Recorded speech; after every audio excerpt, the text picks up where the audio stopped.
I had a tough time testing this character, guys. So yeah, let's talk about Kokomi today.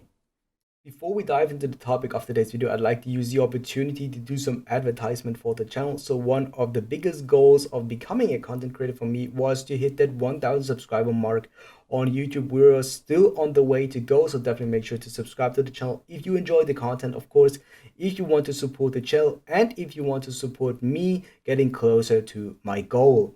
Now, the next thing is, of course, if we do hit that milestone, I'm going to open up an official Discord. I already mentioned that in the past, but now I just want to clarify that once again. Now, if we do hit 1000 subscribers on YouTube, there will a bigger event happen, like in form of a stream. I will do a big announcement with giveaways and stuff like this, as well as open up the Discord so we can keep connected everybody to each other. So I know that some of you guys still try to connect to me, which I do highly appreciate. I do really like those messages that when is your next stream? What is the next video that you're bringing out? Like, can you bring this and this type of content? So I do really like these suggestions, and this connecting between subscriber and the content creator. One more thing that I like to talk about is my official Instagram account. So if you're using Instagram and if you're interested in what I am doing outside of the content creation or what I'm preparing next for videos, what I'm doing in the background behind the scenes of Dre Gacha Gaming, then definitely make sure to follow me on Instagram.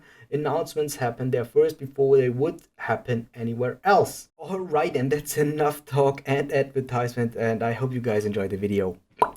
What is up, guys? Name is Dre and welcome to another Genshin Impact video. So in today's video, I want to talk about my experience with the new character Sangonomiya Kokomi during the last 24 hours since her official release. This character has a lot of issues that I want to talk about in this video specifically. So the decision was kind of spontaneous, so I wasn't really preparing for Kokomi. Didn't plan to summon for her, but after the test run I did yesterday, I thought that the character was really interesting and it made me summon for her, and I ended up getting her, as you can see, and I tested her for at least 10 hours of playtime now. And so this video is not too much of a guide how you should build your Kokomi. Of course, I will give you recommendations in weapons and artifact builds and substats priorities and so on, but it is more the experience that I made during the last day using this character. And I want to start off with the problems that this character has. So first and foremost, I know that this character is not supposed to be a main DPS character. This character is supposed to be a support character, not even really a sub DPS-ish character. She is really a natural support. And I do think that the character has something of every Hydro character currently in the game. So she has something of Barbara, which is in her healing. She has something like Mona in terms of her E ability, because she summons a Kuraga, while Mona summons, I think, something similar here. She summons the Phantom, while she summons the Kuraga. It doesn't taunt and all this stuff, but yeah, I think you get the idea.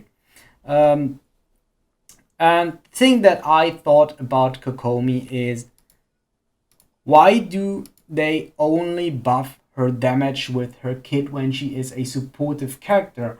Of course, people want to use her as a main DPS, or they want to have more screen time with the character when they made her kit like that. So she has pretty damn good multipliers on her auto attack, meaning that you have to increase your auto attack to increase the damage of your elemental burst, and the elemental burst forces you to let her on the field to auto attack, because only with that you are able to heal your party members while they are not on the field. The E ability, on the other hand, can heal your party members, but only if they are on the field. So this is similar to Raiden Shogun, but she has not the same issue, because you can use Raiden Shogun as a main carry if you really want to, and it is viable. It is not the strongest option. There are still stronger main DPS characters like Raiden Shogun. Of course, this is not topic, but yeah, for Kokomi it is like that. She doesn't do damage at all. It doesn't matter what you build on this character, because there's one thing in her kit that is very huge and makes the biggest difference for that character that you cannot run her as a main DPS, and that is her flawless strategy. She has 25% healing bonus increasement, but a decrease of 100% crit rate, which you can see here. So she will never be able to crit except if you build over 100% crit rate on a character. But I'm pretty sure you're not supposed to do that on this character. And these are like the problems. You can use E, swap out into your other characters, and then those characters would be healed by the Kurage. The healing is like decent, but I'd say there's no... this is not really something that is worth pulling for the character, because there are a lot of other characters that can do exactly the same. The problem also with that ability is that the radius is not that big. I would understand it if the radius is like nearly as big as the E from Albedo, but the radius is like pretty small. So, like, knowing that, why would I use Kokomi over Barbara?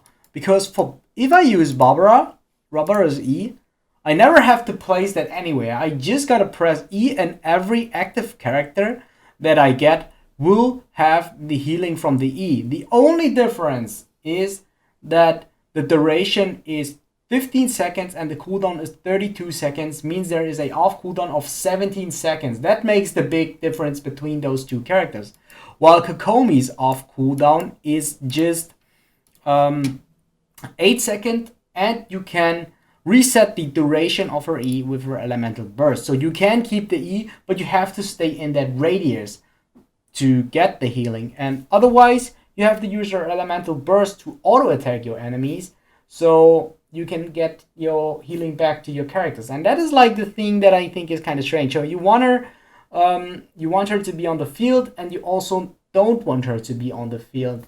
And yeah, if she is on the field, she doesn't do damage at all. It doesn't matter what you're doing, she won't do damage compared to all other characters in your box. And yeah, that's like the main issue that I had. She has an elemental burst that is for her wants her to stay on the field, while the E is her only thing that you can't swap her out. Another thing is all her constellations just buff her damage. So I would really like to see, or I would understand it if there are more support capable passive talents. I don't know, something like if you use this, or if you auto attack this, or if you are in the Nereid's Ascension mode and you swap out into another character, this character gets buff equal to max HP of Kokomi. That would something that would fix the character really, really well, but it doesn't do that. You only use that to heal your characters, and it doesn't do anything more. Of course, it buffs her normal attack by a very big amount, 6.4% of her max HP per auto attack, which is really huge, but she cannot crit, as I already said. Everything in her kit buffs her damage, but she cannot crit, and that is the huge difference here. Yeah, I think I talked too much about that. Maybe I just want to show you like ways how I did use Kokomi. Alright, so for this video, these are my final stats. I'm currently using her with Shangling and Bennett in the team. That's why she has nearly 2,300 attack. Normally she would only have like 1,100, minus 46 crit rate, 70 crit damage, it doesn't really matter, 25 healing bonus, and 151 energy recharge. The weapon that I'm currently using is Thrilling Tales of Dragon Slayers. The weapons that I could recommend to use her, or of course the new weapon, the 5-star weapon that is on her banner, and Prototype Amber. So you should have all those weapons available. So you should have a Prototype Amber because it is craftable at the blacksmith, and a Thrilling Tales of Dragon Slayers, you also should have that. You even should be able to get it to Refinement Rank 5. Prototype Amber maybe not, should be like Refinement Rank 1, it is totally fine. The big difference between this and the Prototype Amber, maybe I can show you the Prototype Amber real. So the difference on Prototype Ambers, it has more HP scaling and higher base attack. The HP would matter because everything of her scales off of HP, but I think it won't make a too big difference because it is just in healing. And if you heal like 5,000 or 5,200, I think that there shouldn't be any difference. Also, if you deal like 600 with the auto attack or 700 with the auto attack, as long as she doesn't crit, I think that these two stats don't have a too big relevance. What has a relevance then on the weapon, it is the passive. So this passive says, using an elemental burst regenerates 4 energy every 2 seconds for 6 seconds. All party members will regenerate 4% HP every 2 seconds for this duration. I think this is also a nice side effect, but it is not really necessary. What is necessary here is the energy gain. So you get 4 energy per 2 seconds for 6 seconds, means 4 times 3 is equal to 6 seconds, means 12 energy on refinement rank 1. So after you use your elemental burst, you immediately get back 12 energy. So you're like back, her elemental burst costs 70, so you're back like at 58.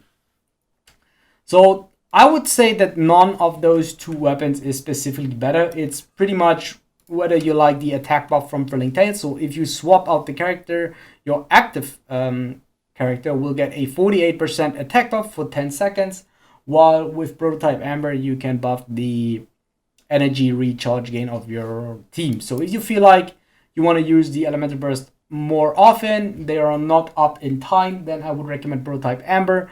And if you don't need that and you want to do the buff in the damage, then I would recommend Thrilling Tales of Dragon.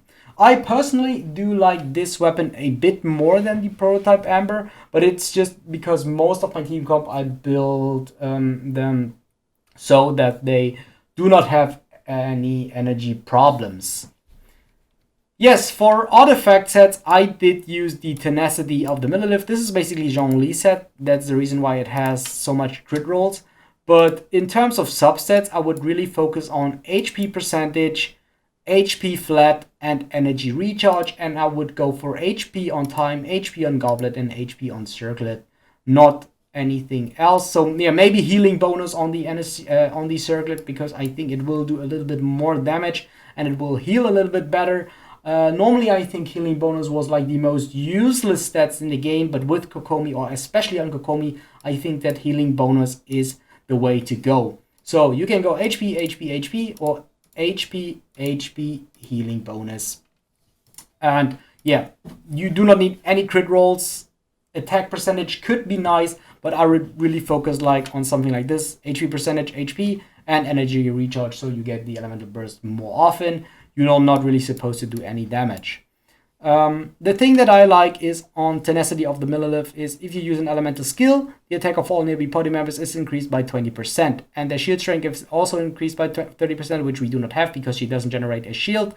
And this effect can occur triggered once every 0.5 seconds. So you basically use the E with Thrilling Tales, and then you swap out your character, because when then elemental skill hits the opponent, which the E ability of Kokomi can do, we will trigger the buff, we will get 20% attack, and of course we will also trigger the buff from Thrilling Tales, which adds up to 68% attack buff, which is really good. I think this isn't as good as a Sarah or a Bennett buff, or at least as nearly as good as those buffs. So, but the thing is, you can only trigger this every 20 seconds, and the other thing you can trigger that always. So another additional good effect is you get 20% HP. So in my personal opinion, Tenacity of the Millilith is the best way to go on Kokomi. Another set that should work on Kokomi is 4-piece Heart of Death. So you increase hydro damage bonus, because she also scales off of, no, she doesn't scale off, but her Ascension stat is also hydro damage bonus. And after you use an elemental skill, her normal and charge attack are also increased, because her elemental burst also increases her damage. So this is a way to increase her damage. But I don't really feel like you want to do that. And maybe I'm wrong here, but actually I feel like that's not the way to go. You want to use her as a pure support, as healing, and she gives a little bit of utility. And that is all the utility that you can give her with giving her Thrilling Tales, giving her a Tenacity of Millilith, and build HP healing bonus or full HP on that character. Yeah, that's basically the character that I did use, because I would say that open world content is not really showcaseable, I'd say, because I don't want to show you like only the healings in the open world and her damage, because her damage is horrible. I've tried to find a way to make a use, and for that we will go into the current Abyss 11, the whole 11th floor, and I did use Kokomi and different types of Teamcombs, and I will show you them right now. So I was basically building 3 different team comps with Kokomi for floor 11. As you know, we have the new corrosion debuff, which you will not be protected if you use a shield. You really need a healer in your team, and you really need a strong healer in your team. And yeah, we do know that this floor is specifically made for Kokomi. Other healers that you can use in that floor are of course Jean and Chi-Chi, or even Barbara. But yeah, the idea that I did made by all those team combos is we have the first comp here, as you can see it on the screen. It is the Electro Charge combo.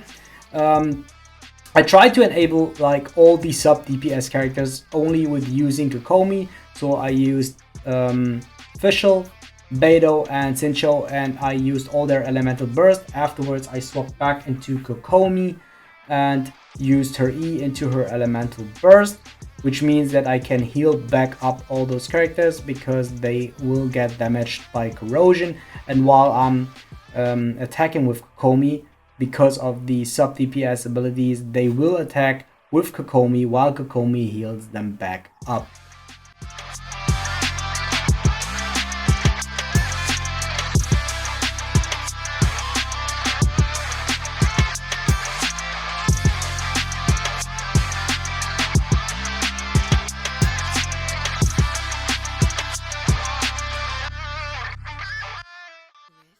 The next comp that I did use was a freeze comp. So I used only 4 sub characters in this video. As you can see, the idea behind this is to freeze the enemies so they don't move too much, of course.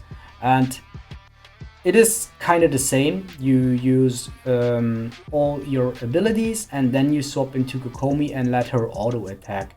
And even though her auto attacks doesn't do any damage, but they will permanently apply Hydro along with her Bakugo Roger, and all the other abilities will still attack because I only used off-field supporters. So of course most of the work is done by the other characters, but Kokomi is on the field just to heal them back, because if you damage them even though they are not on the field, they will get damaged through corrosion in that floor 11. And Kokomi is trying to heal them back, because as soon as all the durations of the abilities end, you swap back into those characters, use all the abilities, generate the particles, use the elemental burst, swap back to Kokomi, and do this all over again.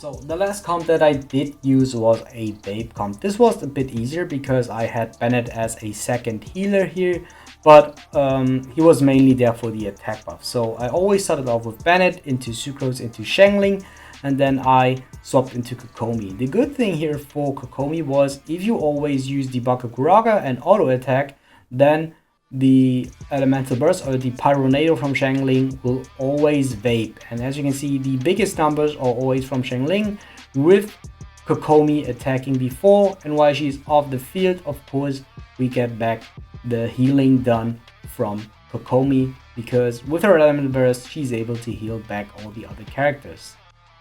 But yeah, besides that, there's nothing really else. The rotation is always the same. So I'd always try to focus to bring 2 elements from 2 characters from the same element in all the team comps, because that was the easiest way to get back like all the elemental burst back in time, because you always want to have like the same cycle. Use all the elemental skills to get the elemental burst, use all the elemental burst and bring them together with Kokomi, while Kokomi can heal back your characters in that floor. Unfortunate thing is that this is not really practical like in open world or on other content. So this really only works like in this specific floor, because other than that I would rather recommend you guys to use another elemental, another main DPS character, and just really use Kokomi as a casual healer on the open world or as a Thrilling Tales buffer. Yeah, guys, that's already it. Let me know what you guys found out about this character. Do you guys think this character is horrible? Do you found any way to make this character work, like in a niche that I didn't see in the video, that I didn't mention here? If you guys do so, just comment down below. And yeah, like, comment, and subscribe. And I see you guys next time. Bye.